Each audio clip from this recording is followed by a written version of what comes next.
Taylor Decker. How about Taylor Decker? 3 years, $60 million. And it's just Brad Holmes doing Brad Holmes thing. A new deal in Detroit. Lions left tackler. I love that. Taylor Decker reached an agreement on a 3-year, $60 million extension per sources. The source was Brad Holmes on the radio. Yeah. That was the source. Yeah. Decker is entering the last year of his deal, scheduled to pay him $13 million. He is now under contract through 2027. And, I mean, I probably get too emotional and too poetic about sports, but Taylor Decker is the epitome of what this team is about. A guy that has been here 9 years in Detroit, 9 years, and stayed the course. Been through the worst teams, the worst coaches, the worst GMs. And when he was asked about it, he said he wanted to see this thing through. We're ascending up, and I want to see this thing through. And that type of love for your team, I can't say it can't be bought because they just gave him $60 million and they bought him. That's fair. But it can't be bought. That feeling of wanting to see something through with something that actually treated you horribly at first. Like anybody, it's so hard to be an NFL player. It's so hard to be an NHL player and to motivate yourself to get up every day to take an ass beating because you know your team sucks, but you're a professional and you take pride in everything you do. For him to get this payoff in this way at this time, after Panay signs, after Amon-Ra signs, after Jared Goff signs, I can't think of a better way to show the team. If you roll with us, we're rolling with you, no matter if you're a vet, no matter what. Just keep producing, and we'll take care of it. Well, the best part, like there's so many things to this, like you said. Taylor Decker, early on in his career with the ineptitude of the Detroit Lions being here, right?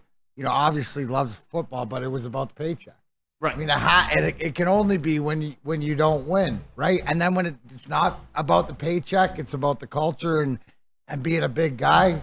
What happens? Oh, wow, the money comes. The biggest thing about this is I heard Dan Campbell in the conversation before at the end of the season or whatever. Taylor Decker goes into his office and he says, "Be patient." Dan Campbell to Taylor Decker, "Be patient. We got you." Right? Because you're our guy. And that's the whole thing, too. Going from the old regiment, he is, the epitome of working through it. And he's got, 3 years? He's got a couple really good ones left on the tire. He's, proven that he's an integral part of protecting Jared Goff and that offensive line and leadership there. But I love the fact, right? They had to take care of their big guys. Yep. But they didn't forget about their trench guys and the guys that mean everything else. To me, more the money is to what he means in the locker room, but also too, and you're taking care. This is about culture because you're taking care of the guys that take care of you. You're looking back, right? The organization from Sheila, Brad, Dan down now, it's a win-win. Right. I see you, you see me. It's just not you're a piece of meat. Well, and even going beyond that, it also shows that they really they're not just cleaning house to clean house when they got here, right? Mm-hmm. It wasn't just we're getting rid of everything that had to do with the old line. It's we're evaluating everything. They saw value in Taylor Decker. They kept him around. Now they're rewarding it for him. So I like that aspect to it because it shows me that these guys weren't just anti-regime before me. They're pro-Lions, period. Yeah, 100%.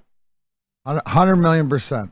What do you think about it, KG? Nah, I'm all for him getting his money. Like I said yesterday, on the surface, it seems like an overpay. But when you have a guy that's been a leader on this team for all this time, who's sat through the Patricia era and now into the newfound success that the Lions have, I think you got to keep a guy like that around. His extension lines up perfectly with Goff's deal. So this is our window, man. You got the best tackle duo in the league. Go out there and compete while we're in our Super Bowl window, and let's go get this thing. But I'm glad he got his money, man. Well deserved. I don't care what it is. You need one of those guys in the locker room to tell you the way that it was. It wasn't always hunky-dory and for all the young guys, and you sit around and, the struggle. Like, to me, I always go back to Dino Ciccarelli, who didn't win a cup with, but was so integral in her first 3 years and learning. And I remember what he always used to say is, man, enjoy it now because it's going to be over real soon.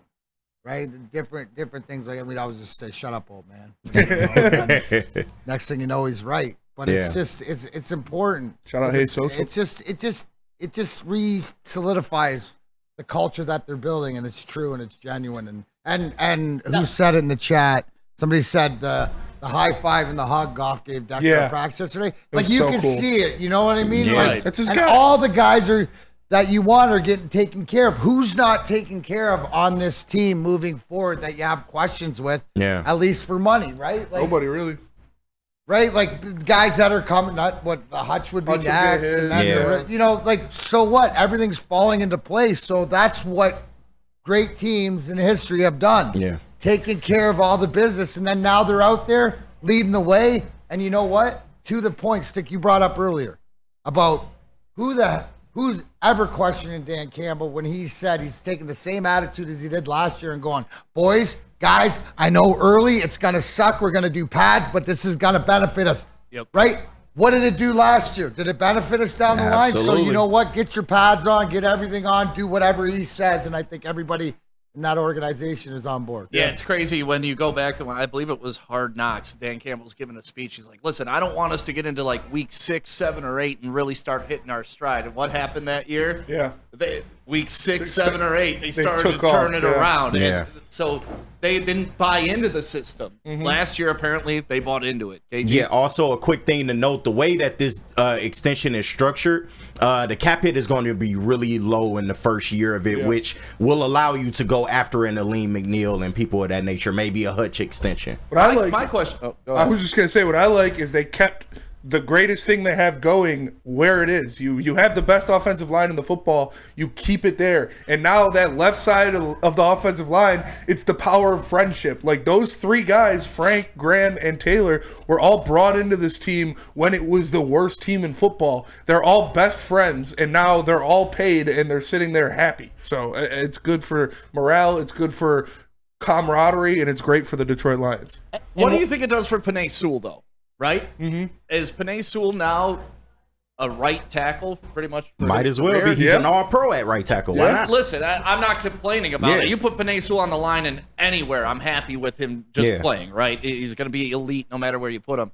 But does it give you the flexibility if Decker maybe starts to lose a step in a year or two? You shift Penei to the left, put Decker on the right. You know, like I don't know. But it's interesting that Penei Sewell, and this goes back to a Dan Campbell quote when he first got here. You know, true alphas know when to concede. Penei Sewell's the best lineman in the league. Yes. Yeah. But he's okay being the right tackle if Taylor Decker is the left tackle. Yeah. He's not going to sit there and bitch and be like, well, but I'm not at the star position. I should be over there. I want to be the diva left. No. Yeah. And I love that about this team, and I love that about Penei Sewell. Best player in the league doesn't mind not playing the most highlighted line position. Yeah, and that gives you the flexibility to mold that giant project you got in this year's draft in Giovanni Manu to put him wherever you need him, because you have the flexibility of Penei Sewell and 3 more years of Decker. Manu can just wherever you want him, get it in where it fits in, and that I think that's a good thing as well. And you look around the league too. We are the only team other than the Eagles that have 2 premier offensive tackles signed long term. That is such an advantage moving forward that we don't have to worry about 2 of the most critical positions on this team and in the entire NFL that has a deficiency of players that truly can play at an elite level like Taylor Decker and Penei Sewell can play at. And I think that it's just another Brad Holmes masterclass.